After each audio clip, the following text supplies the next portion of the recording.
Olá, no programa Pauta Especial de hoje vamos falar sobre o medo que cerca a gravidez em tempos de suspeita na relação entre o vírus da Zika e os milhares de casos de microcefalia registrados.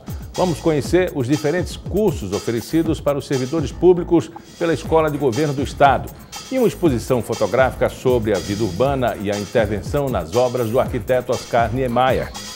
Aqui no estúdio você vai conhecer ainda a rede de livros inclusiva, que faz parte do Programa Nacional de Incentivo à Leitura. E vai saber também como a leitura pode ajudar na redução da pena dos reeducandos no sistema prisional do Estado. Tudo isso agora no Pauta Especial.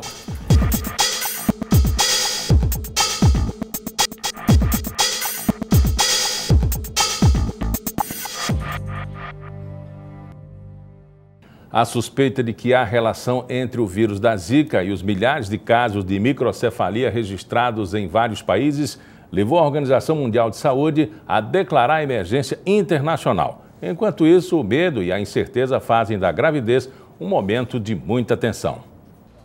O que sempre foi um sonho para muitas mulheres se tornou um grande pesadelo nos últimos meses. Com o aparecimento do vírus Zika e sua associação com casos de microcefalia, mulheres grávidas de todo o Brasil vivem momentos de muita angústia.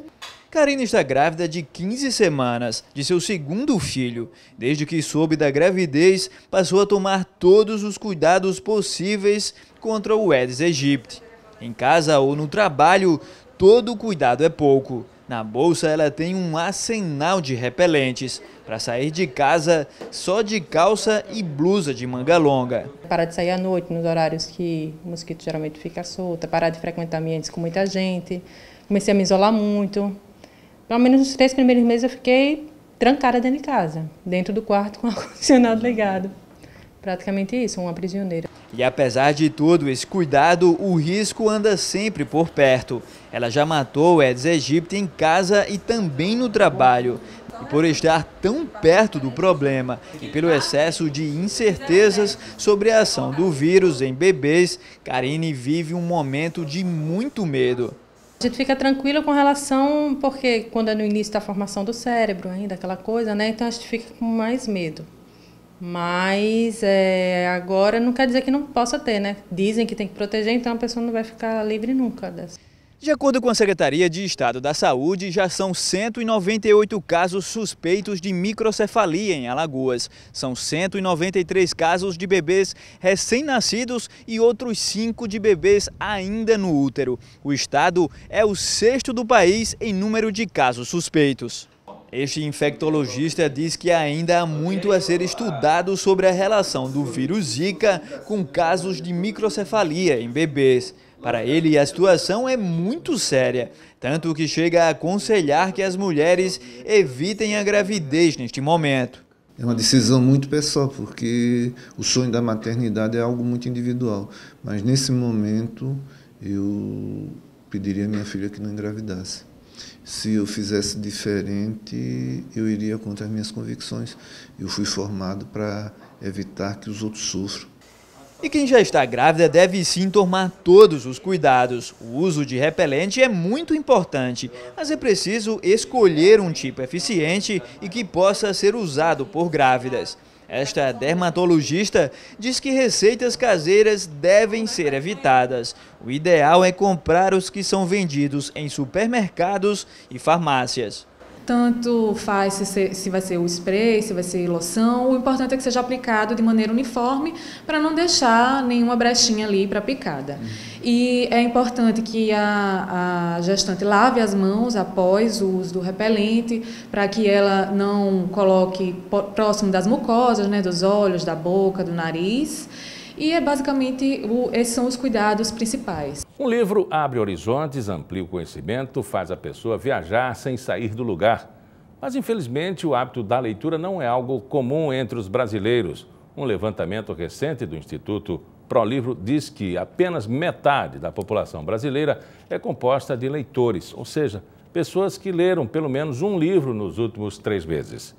Aqui em Maceió, a Biblioteca Pública Graciliano Ramos tem um rico acervo e participa desde 2001 do projeto ProLer, do Ministério da Cultura.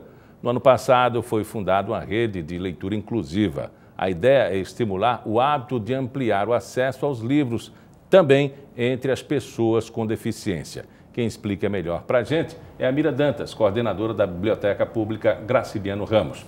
Como esse projeto quer abrir as portas inclusiva para as pessoas com deficiência? Possibilitando o verdadeiro acesso ao livro, né? A rede de leitura inclusiva, formada no ano passado, é uma parceria da Secretaria de Estado da Cultura com a Fundação Dorina Novil. E a Fundação ela trabalha com edição de livros em brailles, né? E doam para as instituições que lidam com a educação, né? Para cegos. E de que forma esses livros estão sendo guardados, se eles estão sendo reutilizados, se eles estão sendo utilizados mesmo, né? A rede de leitura inclusiva vem justamente para fortalecer essas ações de leitura, de inclusão dessas pessoas na leitura, para que eles também tenham a mesma possibilidade, né? De viajar, de ter conhecimentos, né? De postura, de tudo que uma outra pessoa vidente tenha também. Na prática, como isso vai funcionar?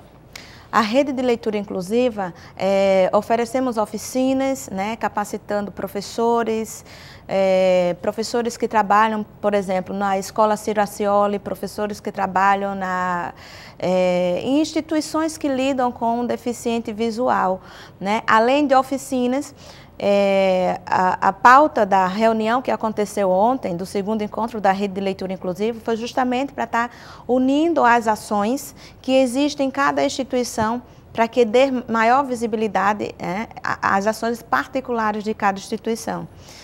Então, por exemplo, aí partimos não somente para o deficiente visual, mas vamos também para o deficiente físico, né, o surdo, né, porque todos eles têm direito à leitura. O que deve saber e entender um professor que lida com o deficiente para que o projeto ele seja incluído no projeto?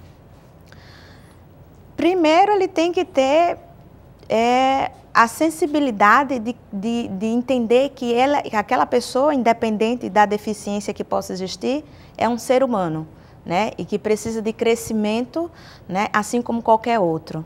Então, existindo essa sensibilidade no professor, é a base para todas as outras coisas, para procurar se envolver, procurar buscar, né, caminhos de conhecer, de possibilitar o acesso dessa criança, desse adulto, enfim, ao livro, à leitura, que eles venham ultrapassar barreiras, né, que possam existir na vida deles.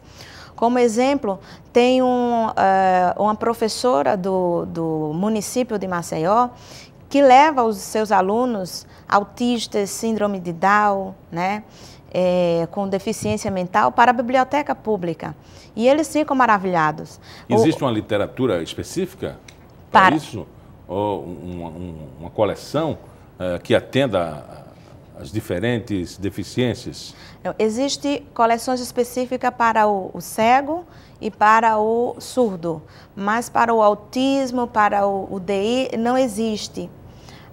O que nós procuramos pesquisar é saber o que mais agrada a eles, né? Por exemplo, o autista, ele gosta muito de gibi, porque é uma leitura que tem imagens, então eles fixam mais, eles ficam parados por mais tempo ali no gibi. Então, é trabalho também da instituição que recebe essas pessoas especiais, né, saber de que forma pode se estar atraindo e entender como mantê-los, né, naquele espaço para que eles verdadeiramente voltem. Por exemplo, esse autista, que é um menino de 11 anos, foi a primeira vez com a professora e já por 2 vezes ele leva a mãe, né, até a biblioteca. Não é uma logística fácil, né? Ela é um pouco complicada. A ideia é levar o deficiente ao livro ou o livro ao deficiente? As duas coisas, né? As duas coisas. A ideia é de incentivar a leitura, né? É de que ele tenha vontade de ler também, né? Então, independe de que situação ele está. Então, é esse o propósito, de incentivar a leitura, né? Não de ensinar a ler, mas de colocar nele a vontade de ler. ainda que ele não saiba ler, mas que ele tenha essa vontade e por uma outra pessoa a leitura seja feita. O projeto está sendo implantado no Brasil ou já existe uma experiência, um protótipo? Olha, o ProLer, que é o Programa Nacional de Incentivo à Leitura, já existe em todos os estados do Brasil, né? Ele vem por intermédio do Ministério da Cultura, existe desde 92, aqui em Alagoas foi implantado em 2001. Né? E realmente são ações de profissionais voluntários, mas profissionais voltados para a área de incentivo à leitura, normalmente os professores, escritores, bibliotecários, mas que vai além, né, da área de profissionalização. Pessoas que acham importante realmente o incentivo à leitura, até um advogado, por exemplo, se ele... Não, é importante, eu vou estar me envolvendo também. Então, são profissionais voluntários que estejam querendo aderir a essas ações. Né? Já a rede de leitura inclusiva, que também tem o mesmo propósito de incentivo à leitura, mas voltado para um público específico, né? Ela existe em 19 estados do Brasil já. Né? Então, 19 estados do Brasil já aderiram a essa rede, né? Que é justamente com o objetivo de fortalecer ações, né? De que, por exemplo, as instituições, cada uma realiza a sua ação. E lá na instituição pode até divulgar, enfim.